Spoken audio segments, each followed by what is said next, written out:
तो जैसा कि आपको पता होगा कि पूर्व अमेरिकी राष्ट्रपति डोनाल्ड ट्रंप ने तुर्की को F-35 जहाज़ों की परियोजना से बाहर कर दिया था और तुर्की ने भी कहा था कि अमेरिका उसका सारा इन्वेस्ट किया हुआ पैसा खा गया है। लेकिन जो बाइडेन के सत्ता में आने के बाद से ही तुर्की F-35 परियोजना में फिर से शामिल होने के प्रयासों में लगा हुआ है। लेकिन रूस ये नहीं चाहता कि तुर्की फिर से इस परियोजना में शामिल हो, क्योंकि रूस तुर्की को अपना Su-57 जहाज बेचना चाहता है। लेकिन सबसे बड़ी बात यह है कि सीरिया में हमेशा रूस और तुर्की की सेनाएं आमने सामने रहती हैं और हर साल किसी न किसी मुद्दे पर दोनों सेनाओं में मतभेद पैदा हो जाता है और ऊपर से तुर्की नाटो का सदस्य देश भी है। तो सीधी सी बात है कि तुर्की ना तो रूस का साझेदार है और ना ही कोई पुराना सहयोगी। तो ऐसे में रूस तुर्की को अपने हथियार बेचने की जल्दबाजी क्यों दिखा?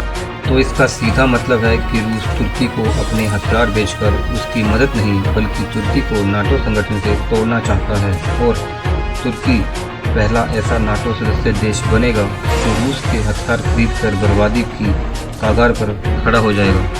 दरअसल अटलांटिक काउंसिल ने तुर्की को चेतावनी दी है कि रूस तुर्की को 5वीं पीढ़ी के हथियारों का लालच देकर नाटो से अलग करना चाहता है।